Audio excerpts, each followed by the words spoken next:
We're keeping track on the biggest stories. Youths from various Benue communities, including Zaki Biam in Ukum Local Council, Otobi in Otukpo Local Government Area, on Friday tripped out to protest against the planned Ruga farm settlements in the state. What does this mean to the people of Benue State despite its laws against open grazing? Is the laws of the state being put to test? We'll get detailed views by a lawmaker and the chief press secretary. They live there, but we'll be talking to them from our Abuja studios in just a minute. Our platforms on social media are all covered, so ask we do.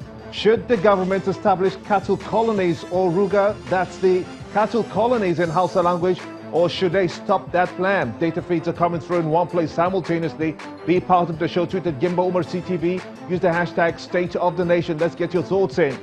Governors of the 6 southwest states have vowed to put their political affiliations aside to confront the security challenges facing their region. They were speaking at the Security Summit organized by the Development Agenda of Western Nigeria Dawn Commission. The event was attended by the 6 governors, security chiefs, traditional rulers, leaders of thoughts and prominent groups in the region. The chairman of the Southwest Governors Forum, Rotimi Akeredolu, believes that no sacrifice is too much for the governors to make to protect their people. Will the root cause of escalating crime seen in kidnapping as well as banditry be faced off to the extent that they will keep their political differences aside for the greater good of the people? What if the battle becomes worse in the region? And then what's next for the governors? It's prime time here in Lagos, and this is State of the Nation.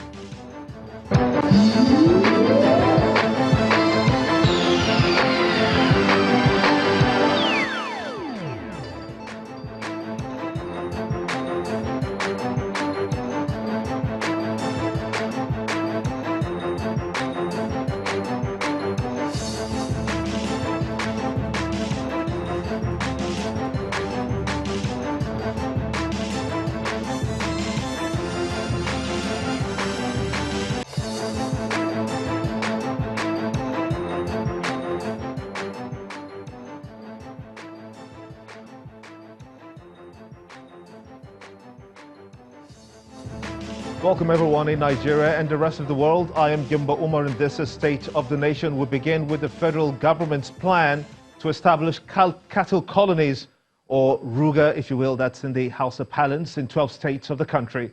Of particular interest is Benue State. It established its anti-open grazing laws which prohibit rearing of cattle in the open.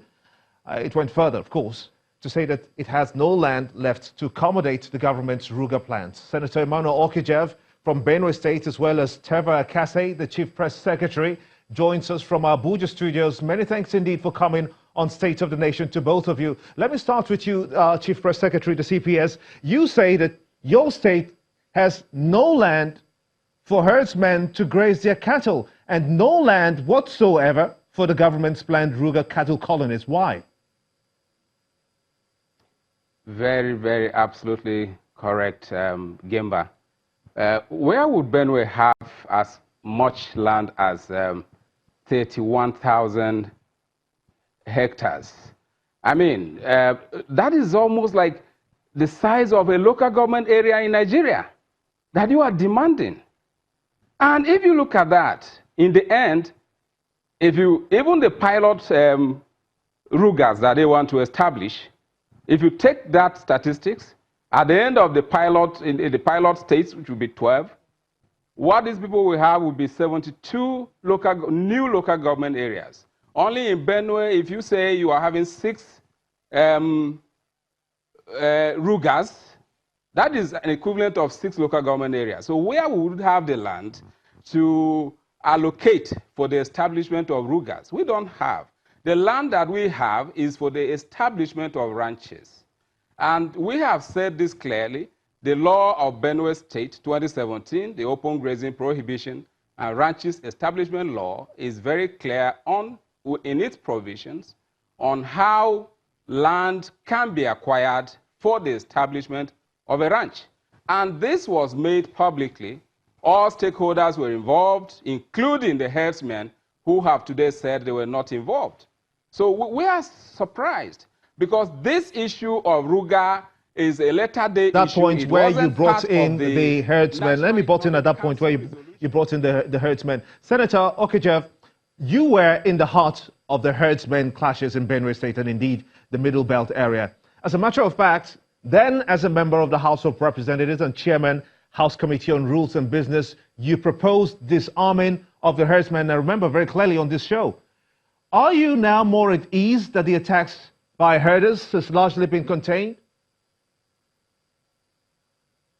Well, thank you, Gimba. I don't believe that the herders' attacks have largely been contained. It's still going on. If you go to Benue now, thousands and thousands of people are still living in IDP camps. And why are they living in IDP camps? Because on the border communities, these people are now coming, unlike before, they now come, attack and retreat back to the surrounding where they come from. So the attacks are still going on. That's why you have these IDP camps all over Benue State. And what is happening is purely, is largely a security threat.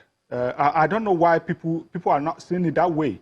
Sometime I think in January of 2018, I believe, 2018, an organization calling itself the Fulani Nationality Movement made a press conference in Kano. And they made very damning assertions. They said that what is happening is a jihad, and that they are going to bring their people from all over West Africa who will come and take over Nigeria, which is their ordained territory. And so when you find the government, taking steps that appear to go along with what these people are saying, is disturbing. Because as chairman rules of business, I had about 4 bills that were proposed by members trying to establish some ranches, some open grazing. Now, as the chairman rules and business, I also doubled as the legal advisor of the House, and I advised that no, the Constitution of Nigeria says that only the state's governors have custody of administration of land, and therefore we can't sit in Abuja and determine what happens in land across the state. So we abandoned all the 4 bills. We abandoned. Now the governors, some governors, including the Benue State governor, Taraba and I believe Ekiti, took up the challenge and came up with laws that will guide the administration of land in their respective places. So it beats my imagination that somebody could sit somewhere and determine that states across the land should be if I may just awarded again, to these people. My apologies. If I may just butt in, do you believe, though, that the government means well by way of, attaining a peaceful resolve to this struggle for land resources and farming for the farmers and the grazers on the other hand? Do you believe that the government has a good intent to try to resolve this issue once and for all? Well, if they have a good intention, they are going about it the wrong way, because this is not the way to go. Because first and foremost, even if that is to happen, you have to sit and get without the consent of the governors, you cannot have land in the states. And so if some governors are coming out to say that no, we never gave the consent, it means that you're not going about it the right way. So let them go back to the drawing. I don't want to question their intentions. Their intentions may be right, but the approach is wrong.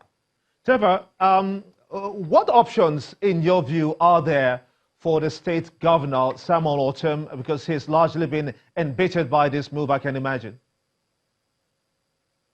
Well, the governor has come up with a law. Now, the law is the one that guides the administration of land, especially as it pertains to this ranching thing. So nobody has, no superior court has overturned that law. And so as far as our system goes, that is the law of the land in Benue State. So if you want that to change, I think somebody should call the governor and sit down and bring superior arguments as to why they think that the law governing the administration of ranches in Benue State is not the correct one. So, okay, Senator. I was actually directing this question to the Chief Press Secretary, Mr. Teva. What options does Samuel Ortom, as the governor of your state, I believe that a lot of people think that he's been embittered by this new development of having Ruga settlements being established, even in Benue State. What other options do you have? Good question, Gimba. The governor of Benue State, Samuel Ortom, is not embattled. He's not also embittered. He is a calm man, a calm leader of the state. who has found a solution to the problem of farmers-herders conflicts, and his administration, through the State House of Assembly, has enacted a law. And we expect that the federal government of this country will respect the law of Benue State, because agriculture is on the concurrent list in this country. The federal government does not have the exclusive right to regulate agriculture. States have the right constitutionally to regulate agriculture, to govern their people in the ways of farming and other agricultural activities. And that's what Benue has done. Yes, we know that. Yes, we know about that. But are there other options, for instance? Because we know that Meyete Allah Cattle Breeders Association, that's CADBAN, they have maintained that they have equal rights across the long-established grazing routes, which traverses West Africa, Benue State inclusive. But the farmers, they say, have encroached on their routes, having no grazing land in Benue. In effect, distorts these existing grazing routes. Do you agree with that assertion? Well, Gimba, if you ask me for other options, in essence, perhaps you are saying that Benue should repeal the law, which is not on the cards as I speak with you. The law has come to stay. We are offering Nigeria one of the best options. There may be others, but what we have in Benue for us, and perhaps the larger part of this country, is the best option in animal husbandry. It is practiced in other developed countries, where you go to, where you find cattle up to 200 million, they are ranched individually. People don't group ranches like we are hearing that they're talking about Ruga, which was not even on the card of the NEC, the National Economic Council. But also, Ruga is the same thing. I mean, the herdsmen will argue with you, say Ruga is the same thing as ranching. Now the option is Ruga different from ranching? The option we have offered Nigeria should be taken with gratitude by the government of this country, because Benue has come up with a solution, which is ranching of livestock. And we are saying that Benue, the state government is ready, even if it means subsidizing, so that livestock owners too, like is done to farmers, the options are there. And I think that these are the best options that anybody would embrace. And we expect that herdsmen would congratulate the government of Benue State for finding a solution. Senator Okijev. Okay. Let me get the views of Senator Okijev. How do you expect this to pan out with youth already? We saw those visuals coming through. Youths already protesting the moves by the government, claiming that the planned Ruga settlement for herders violates the open grazing law in your state, Benue, and will instigate violent clashes between the farmers and the herders. How do you expect this to pan out? Well, the way it will pan out, the federal government should have seen the handwriting on the wall by now. Not just Benue that is opposing it. A lot of other states are coming out openly to oppose this measure. And I think considering the security situation that we have in the country today, no government, no responsible government will want to go into a venture that will further escalate this insecurity situation that we have in the country. So the ball is in their court. I think actually the ball is in their court. So where does this take us next now? Because a lot of people are concerned. We're having 12 states, that's 10 plus 2, states in the country where this will be established. In Otobi community, for instance, that's where your state is. That's going to be happening. It's been, it's been set aside as part of where these Ruga settlements will happen. Do you expect that the government will, as you say, go back to the drawing board to reconsider? Exactly, that's what I think is the most reasonable thing, because for God's sake, we are running a federation in this country. That's the system of government we are practicing, not a unitary government that you can sit in Abuja and, just like I advised my colleagues when they brought those motions trying to regulate land across the whole of Nigeria, you cannot sit in Abuja and bring up any regulation, any law that will govern the administration of land across Nigeria. The Land Use Act has already, unless we are saying that that Land Use Act is no longer the operating law in the administration of land in this country. So the ball is in their court once again, I say. Okay, that's out. Now it's in Otobi community where the proposed Ruga project signate has been erected. and the community leaders and the youths have sent a protest letter to the state government. The letter was received by the Otukpo local government chairman, Mr. George Ali, as we speak, and we're waiting the outcomes of that. I must thank both of you, Senator Emmanuel Okajev and Chief Press Secretary of the Benue State Government, Tema Kase, for talking to us on State of the Nation. And still ahead on State of the Nation, what can the Nigerian authorities do about the menace of drug abuse? Join us again.